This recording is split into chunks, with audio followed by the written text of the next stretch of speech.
Hey, what's up everybody? My name is Matt and welcome to Downshift. Today I'm with the biggest little SUV in America. This car has undergone some serious changes for this generation, some of which are included in the trunk. We'll get to that a little bit later. But for now, the Volkswagen Tiguan.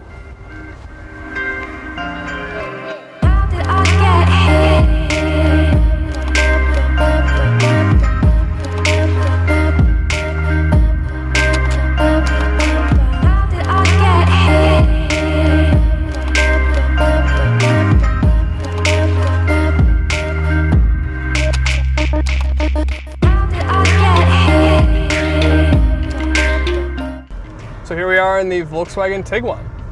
This car is designed on Volkswagen's new MQB platform that it shares with the Atlas, Golf, and now the Jetta.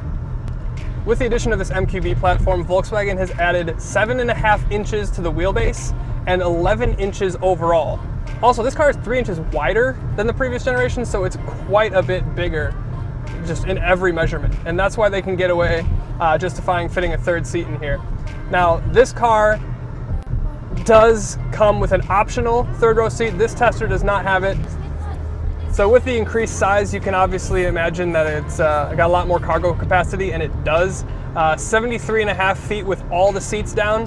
To give you some context, the Mazda CX-5 has about 60 cubic feet.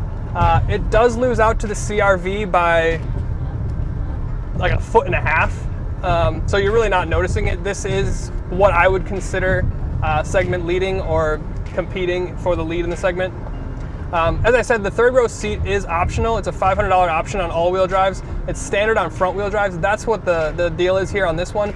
This tester is an SE with four-wheel drive, not optioned with the rear seat. All front-wheel drive cars come with the third row seat as standard.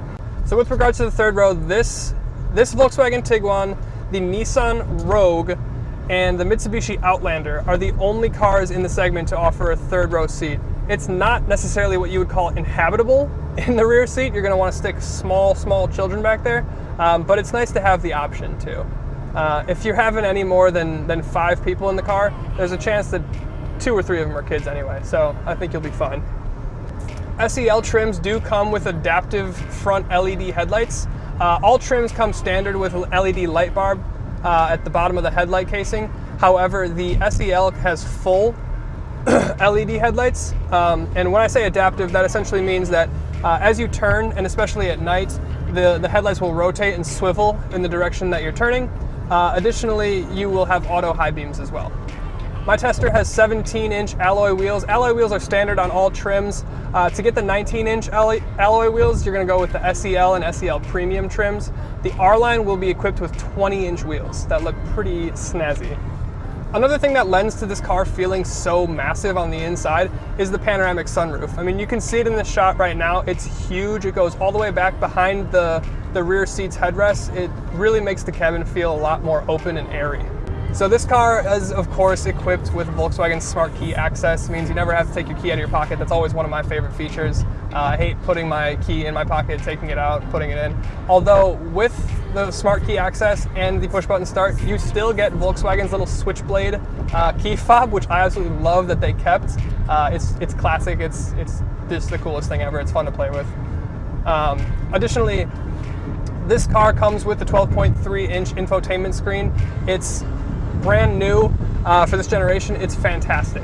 It's completely responsive, push, swipe, pinch to zoom, everything like that is instantaneous. The graphics look great on the nav screen. It's a wonderful little infotainment system. On SEL trims and up, you will get an optional Volkswagen digital cockpit, which essentially takes the gauge cluster, makes it all one screen and completely configurable up to 3, I believe, driver modes. So you can personalize it exactly how you like it for up to 3 people that drive this car. So SEL trims on this Tiguan are equipped with an extremely robust safety suite.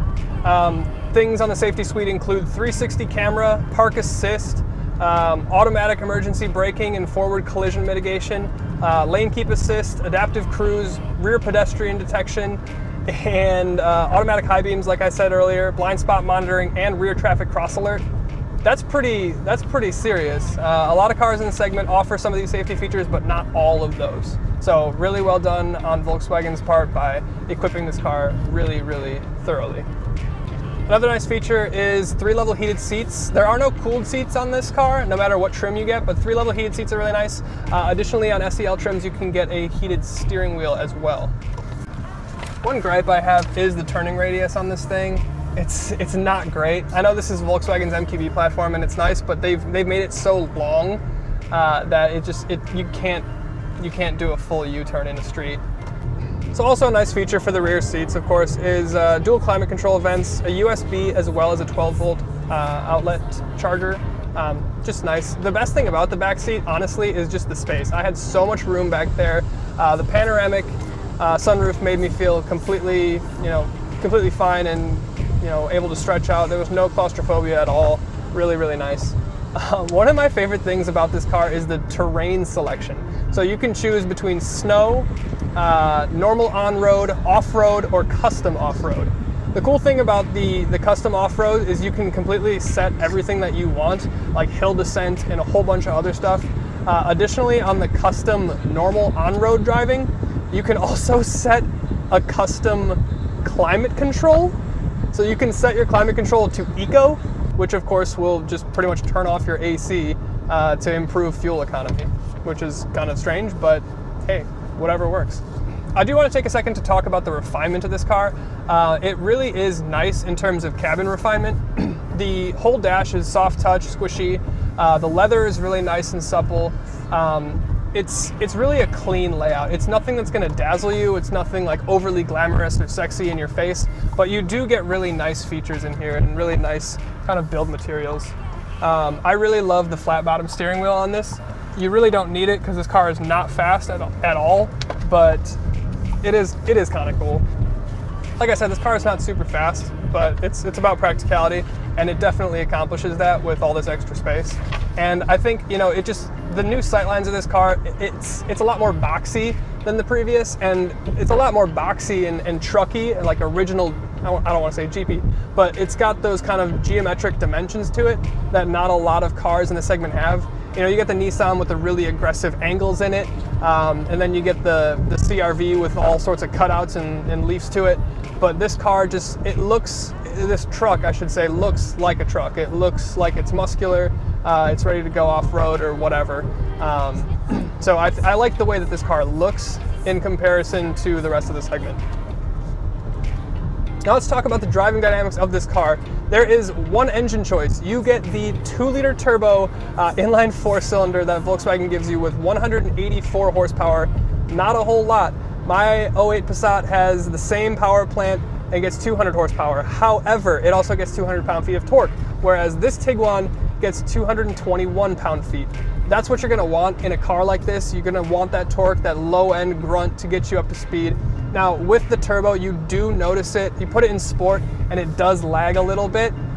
It's not anything that I would say is obnoxious, but you definitely do notice it. Although, you're putting sport mode on in a small SUV, you really don't need to be going that fast anyway. This is, of course, also equipped with Volkswagen's 8-speed Tiptronic automatic transmission.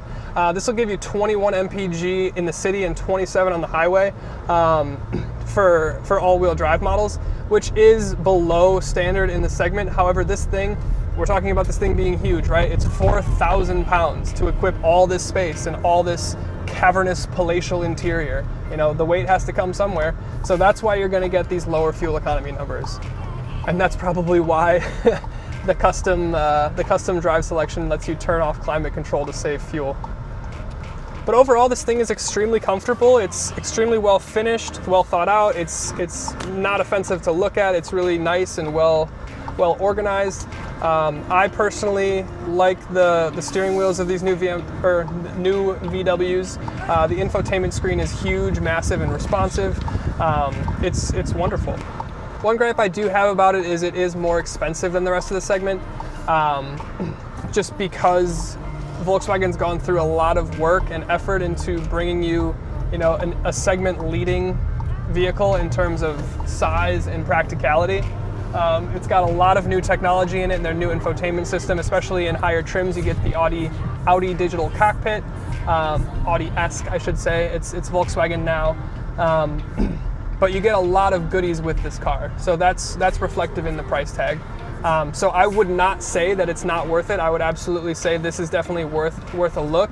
I've driven a few of these small SUVs in the segment, and this is probably one of my more favorite ones just because it has that kind of trucky feel. You're high up, you have the command of the road. It feels like it's a more capable SUV rather than just, you know, a taller sedan.